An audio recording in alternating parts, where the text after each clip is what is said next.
On ne sait pas si elle existe, mais la liste hypothétique des clients de Jeffrey Epstein, ce milliardaire américain soupçonné de trafic sexuel, sème la division chez les républicains. La semaine dernière, le département de la Justice a nié qu'un tel document existait, ce qui a entraîné beaucoup de grogne chez une partie de la base militante de Donald Trump. Et aujourd'hui, le président s'est attaqué à certains de ses propres partisans. Olivier Bachand. Depuis une semaine, Jeffrey Epstein revient hanter Donald Trump.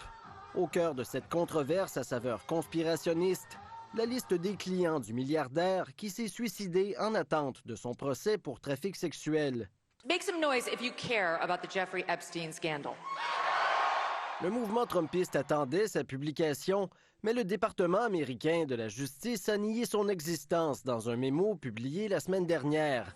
Résultat, certains des plus fidèles partisans du président sont en colère contre son administration. C'est un canular perpétré par les démocrates, affirme aujourd'hui Donald Trump. Certains républicains stupides sont tombés dans le panneau. Je ne comprends pas la fascination pour cette affaire, disait-il hier, la qualifiant d'ennuyante. Mais la réalité, c'est que l'entourage du président a fait de la publication de cette prétendue liste un cheval de bataille qui est devenu très populaire auprès d'une partie de son électorat.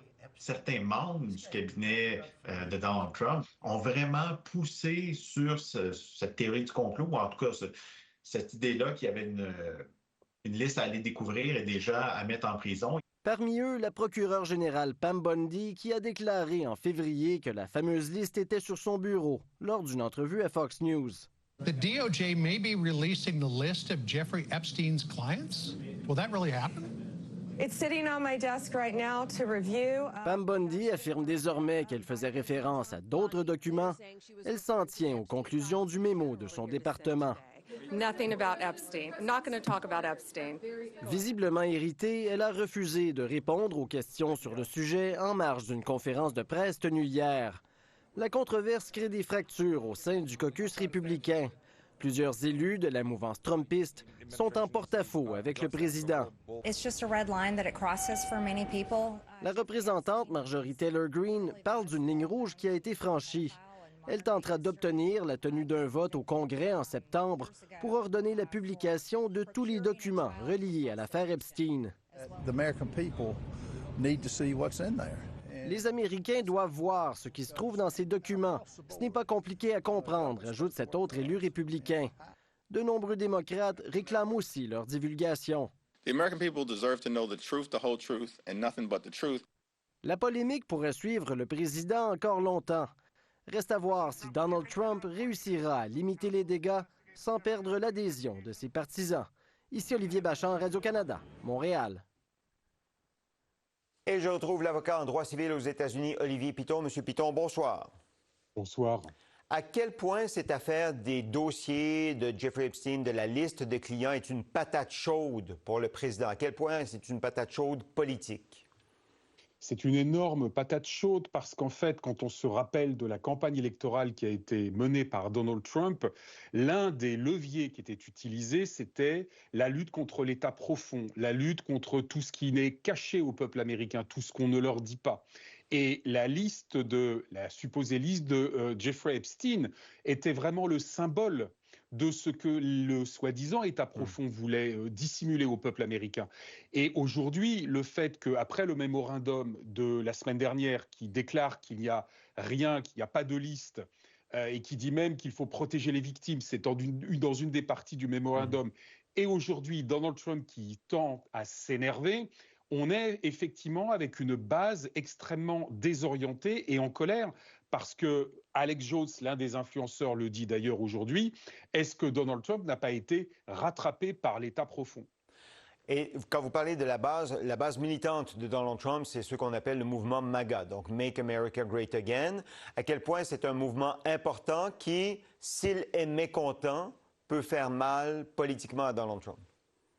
Ce mouvement-là, c'est le mouvement qui a soutenu Donald Trump tout au long de ces 4 années passées. C'est la base qui ne lui a jamais fait défaut, qui était fidèle, loyale, y compris dans les moments où il était inquiété par la justice. Et donc, elle est en colère, cette base, elle est frustrée. et elle considère qu'elle est même trahie par Donald Trump lui-même. On va voir ce que ça va donner. Il est possible aussi que ça s'effiloche, ça dépendra de l'actualité.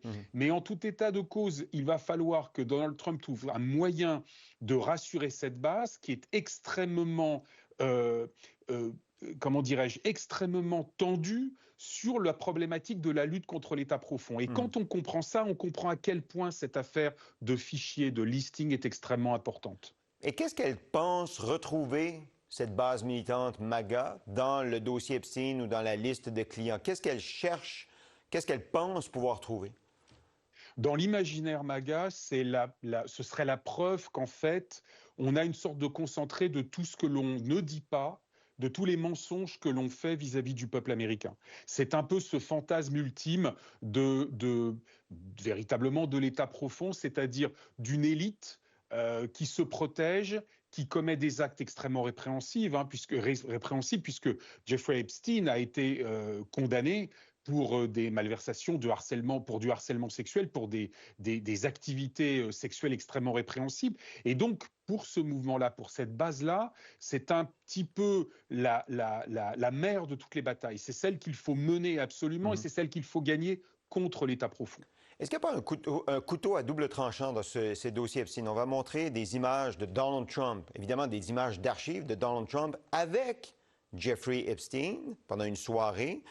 Est-ce que des gens évoquent la possibilité que le nom de Donald Trump se retrouve dans ces dossiers Epstein?